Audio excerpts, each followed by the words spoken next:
Tuhan, terima kasih Tuhan, kami sungguh mengucap syukur dan kami sungguh melihat kebaikan Tuhan, pemeliharaan Tuhan di dalam hidup kami Tuhan. Bagaimana di dalam situasi yang kurang baik ini kami tetap baik-baik saja. Terima kasih Tuhan, di dalam nama Tuhan Yesus Kristus kami mengucap syukur, haleluya, amin. Shalom saudara, pada kesempatan ini saya akan membawakan sebuah renungan dengan judul Rancangan Tuhan. Mari kita akan buka, kita akan lihat firman Tuhan di dalam Yesaya 55 ayat yang ke-8. Sebab rancanganku bukanlah rancanganmu, dan jalanmu bukanlah jalanku. Demikianlah firman Tuhan. Saudara, rancangan Tuhan itu bukanlah rancangan kita. Artinya bukan seperti yang kita pikirkan. Jalannya itu berbeda dengan jalan kita untuk hidup kita. Jadi rancangan Tuhan dan jalan Tuhan untuk merajut hidup kita, untuk masa depan kita itu ternyata seringkali berbeda dengan apa yang kita pikirkan. Nah, perbedaan-perbedaan tersebut itu seringkali membuat kita itu salah menentukan apakah sesuatu ini dari Tuhan atau bukan. Nah, mari saya ajak kita untuk melihat firman Tuhan di dalam Yeremia 29 ayat yang ke-11. Sebab aku ini mengetahui rancangan-rancangan apa yang ada padaku mengenai kamu.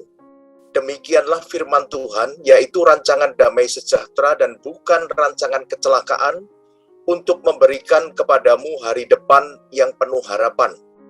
Nah saudara, seringkali ketika kita membaca ayat firman Tuhan ini atau mendengar, maka kita menafsirkannya begini, untuk mendatangkan masa depan yang penuh harapan untuk kita, itu Tuhan memakai rancangan damai sejahtera, bukan rancangan kecelakaan.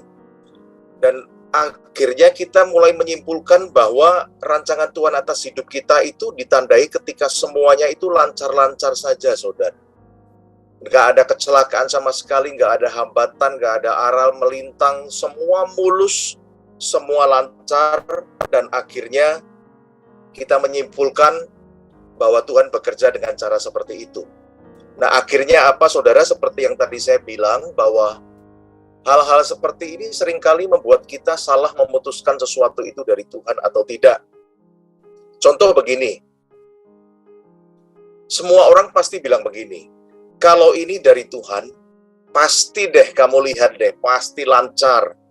Kalau sesuatu dari Tuhan itu pasti mulus, nggak ada halangan apa-apa. Semua lancar, dibikin lancar. Nah, itu tandanya dari Tuhan. Akhirnya, kita yang pengusaha pun ketika kita memutuskan suatu pekerjaan ini, kita berbisnis dengan siapa, ini dari Tuhan atau bukan, kemudian memang kita berdoa dulu, saudara. Memang kita berdoa. Tetapi, apa yang terjadi apabila ketika berdoa itu kita belum mendapat jawaban dari Tuhan? Sedangkan kita harus memutuskan, kita harus deal mungkin dengan orang lain untuk memulai suatu bisnis. Nah, biasanya kita akan memakai ilmu seperti ini. Nah, begini aja deh. Kalau Tuhan belum jawab, kita lihat aja.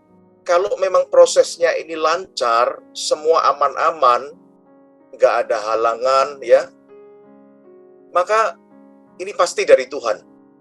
Nah, saudara, kalau dengan cara seperti ini kita memulai sebuah bisnis dengan orang, mungkin kalau menurut saya kita akan seringkali akan mengalami kegagalan dan ditipu orang. Karena biasanya kalau orang mau tipu kita, semuanya lancar Bapak Ibu. Semuanya lancar, nggak ada halangan. Tetapi akhirnya juga kita mengerti bahwa kita ini sedang ditipu sebetulnya. Dan kalau kita mau menghadapi kenyataan sesuai Bible Alkitab, saudara sama-sama bisa lihat bahwa yang dari Tuhan itu seringkali justru menjadi sulit sekali. Saudara lihat, Yesus itu menggenapi rencana Allah itu dari Tuhan, bukan pasti dari Tuhan. Tetapi apakah dengan semuanya lancar? Apakah sepertinya ada damai sejahtera ketika Tuhan sampai mati di kayu salib? Nggak ada, saudara. Tuhan Yesus menggenapi rencana Allah untuk menebus dosa manusia dengan berdarah-darah, dengan selalu menemui kesulitan, bahkan sejak dari dia lahir sampai dia mati di kayu salib, hidupnya tidak pernah mudah, dikejar-kejar Herodes, mengungsi ke Mesir, kembali lagi, ditolak saudaranya, tetangganya, dikejar-kejar ahli Taurat. Nggak ada yang gampang, saudara. Dan kalau kita lihat Paulus, apakah Injil yang dia beritakan itu bukan dari Tuhan, bukan rencana Tuhan? Itu rencana Tuhan, tetapi kita akhirnya akan menyadari bahwa tidak sepenuhnya bahwa semua yang dari Tuhan itu selalu lancar saja. Tidak ada arah merintang. Nah, saudara, kenapa akhirnya kita bisa salah menafsirkan seperti itu? Karena kadang mungkin kita membaca ayat firman Tuhan itu dengan sepenggal-penggal. Contohnya ya tadi itu ketika kita membaca Yeremia 29 ayat 11, kita hanya terpatok pada satu ayat itu di ayat 11. Padahal untuk memahami dengan benar ayat itu, kita juga harus melihat pada ayat yang ke-10, ayat yang sebelumnya. Nah, mari saudara kita lihat dulu pada ayat yang ke-10, Yeremia 29 ayat 10, supaya kita memiliki pemahaman yang utuh tentang rencana Tuhan untuk hidup kita. Sebab beginilah firman Tuhan. Ini ayat sebelumnya ya saudara ya, sebelum ayat 11 ya. Jadi yang terpenting adalah di bagian ini. Sebab beginilah firman Tuhan, apabila telah genap 70 tahun bagi Babel, barulah aku akan memperhatikan kamu, aku akan menepati janji-janjiku itu kepadamu dengan mengembalikan kamu ke tempat ini. Saudara, firman Tuhan Yeremia 29 ayat 11 ini, kita ini diberikan kepada bangsa Israel yang saat itu sedang dalam kondisi yang tidak baik. Mereka sedang mengalami pembuangan di Babel. Ya, jadi pasti hidup mereka tidak baik. Pasti bagi mereka adalah seperti penderitaan, saudara. Nah, tetapi di dalam ayat 10 Tuhan itu menghibur mereka. Tuhan itu ngomong kepada bangsa Israel. Ngomong begini, saudara. Sebab aku ini mengetahui rancangan-rancangan apa yang ada padaku mengenai kamu. Demikianlah firman Tuhan, yaitu rancangan damai sejahtera dan bukan rancangan kecelakaan, untuk memberikan kepadamu hari depan yang penuh harapan. Maksud Tuhan tuh begini, masa penderitaan kamu bangsa Israel yang selama 70 tahun itu bukan rancangan kecelakaan. Itu adalah rancangan damai sejahtera, bukan rancangan kecelakaan, untuk memberikan kepadamu hari depan yang penuh harapan. Saudara, bangsa Israel ini seringkali adalah bangsa yang tegar tengkuk, bangsa yang bandel, bangsa yang sering memberontak kepada Tuhan. Dan Tuhan itu nggak ada cara lain untuk memberikan masa depan yang baik bagi bangsa ini, kecuali Tuhan mengizinkan 70 tahun penderitaan mereka dibuang di Babel.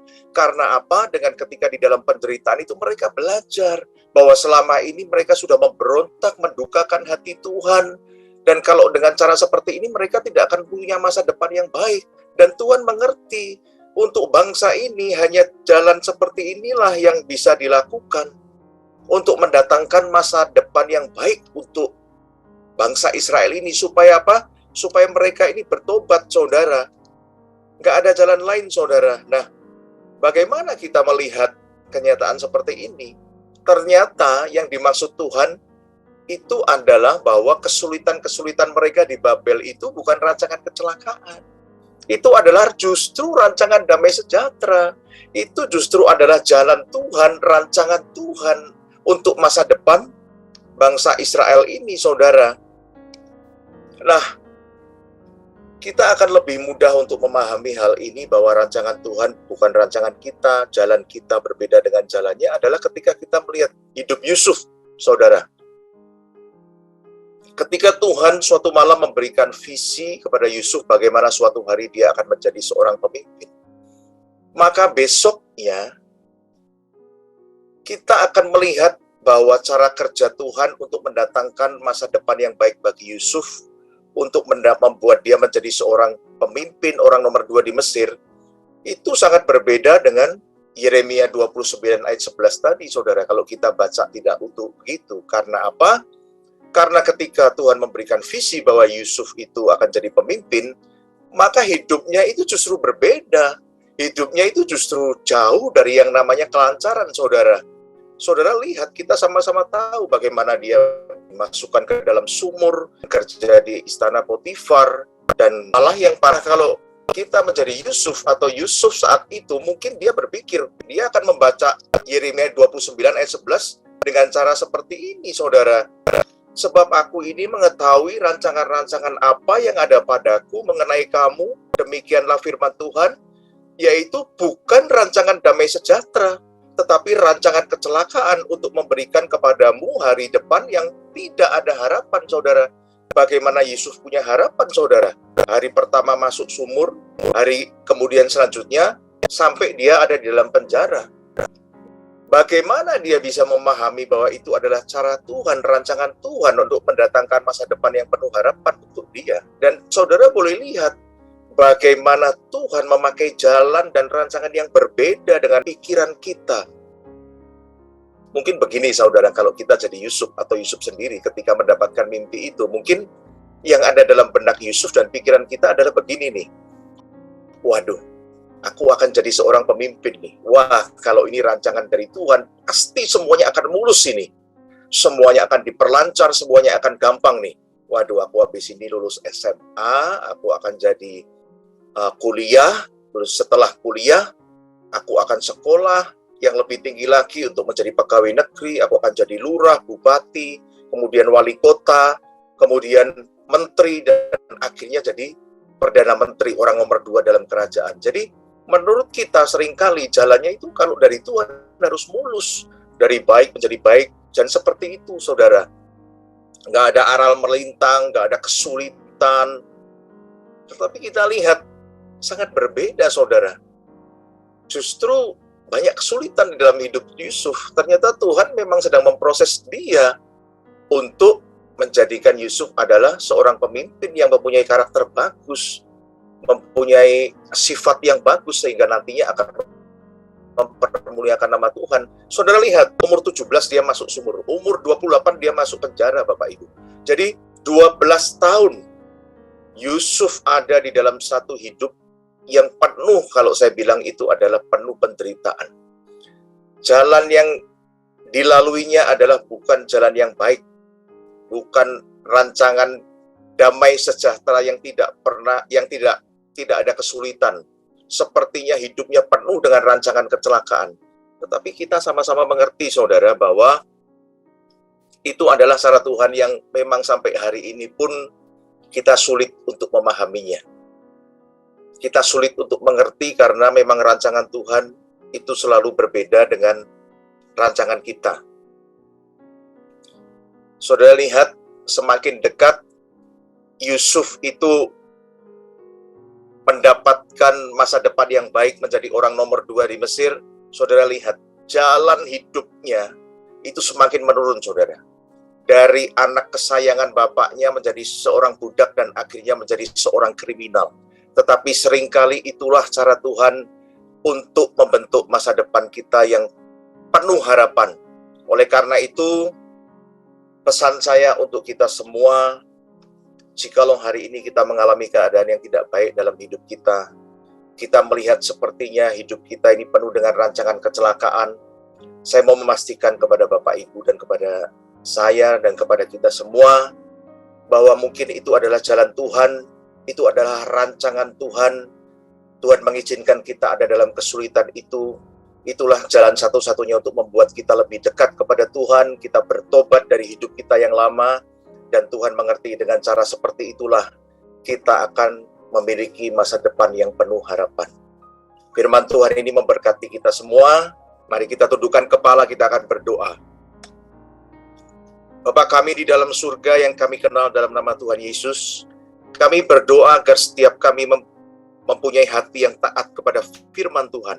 Firman-Mu adalah untuk kebaikan kami. Karena firman-Mu mengandung janji walaupun terkadang kami tidak mengerti, tetapi pimpinlah kami untuk tetap mampu melakukannya. Mari saudara kita dekapkan kedua tangan di dada.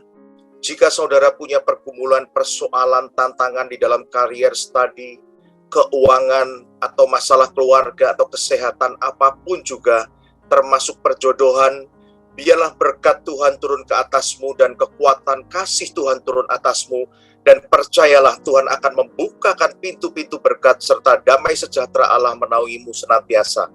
Saudara terkasih, jikalau ada yang sakit, tumpangkanlah tanganmu di bagian yang sakit, supaya menjadi sembuh di dalam nama Tuhan Yesus Kristus. Haleluya, amin. Jika saudara masih membutuhkan pelayanan dan doa konseling, silakan menghubungi nomor yang tertera di bawah ini. Tuhan Yesus memberkati kita semua.